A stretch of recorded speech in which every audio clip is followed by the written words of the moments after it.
A very good morning to you, Graham. So none of this, I guess, is a surprise.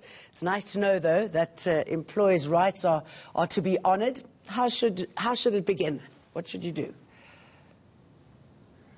Well, I think the first thing to realise is that I guess the COVID epidemic has brought this on to the employer and expedited their views in the space.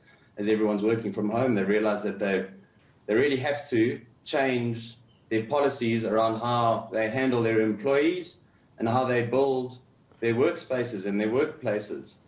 And so I guess the first place to start is I mean, the way that we look at it is everyone responded to the pandemic and enabled people to work from home from a technological point of view. Mm-hmm. The next step is actually to now properly engage the employees and build proper policies to allow ongoing employee flexibility between working from home and working from the office, and providing them the right tools. And it's not only the connectivity tools, it's also the right digital platforms, automating processes, and it's also creating sustainability in the workplace, activity-based workspaces, so that when people do come into the office, it's around meeting, it's around collaboration. It's not only around a fixed desk or a fixed abode. And interesting findings that people do like those face-to-face meetings, how important those are, and also how important, if you can, it is to get into the office. Yeah, for me, one of the very interesting and telling outputs from the report is that 75% of workers under 30 want to come back to the office. And that doesn't mean they want to permanently come back to the office, but certainly spend a predominant amount of their time at the office. They see a lot of value in face-to-face meetings. Some of the older workers, who may be a bit more staid, I guess, I think the stat was somewhere in the 30s or 40s, 40% want to come back to the office. A lot of them are happier staying at home. So I thought that was telling and probably quite a good sign for our youth, in that they do want to engage, they want to come back to the office, but that they still want that choice. And that is the whole thing that employers need to do. They need to give and empower those employees. And empowering the employees means giving them a choice of where to work, but also allowing them to make business decisions using these digital platforms, using automation, using the power of interacting from wherever they are.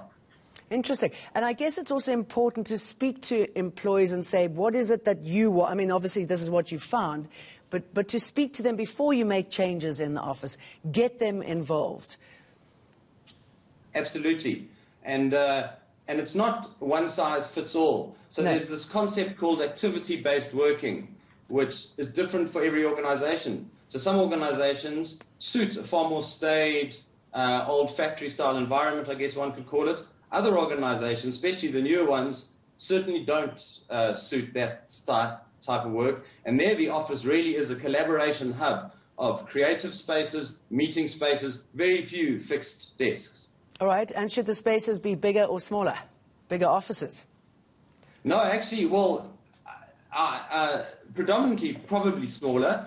Again, from the report, I think 35% of the C-level execs said that they were looking at shrinking their office size, but there was still 20% that said they were looking at expanding. My reading of that is probably that 20% is are businesses in an expanding market.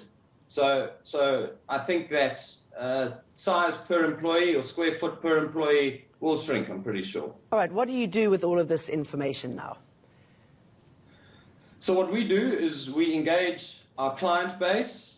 We obviously share the report with them. The report has a self-assessment that our clients are able to perform, which helps them understand where they are on that continuum, and then gives them some guidance as to what the next steps are. And the next steps could be as basic as implementing a policy, ensuring that workers from home can work securely, so there's decent cyber security, and that there are the right digital platforms to assist them actually make the right decisions and be more empowered from where, as I say, from where they work and the kind of business decisions they make.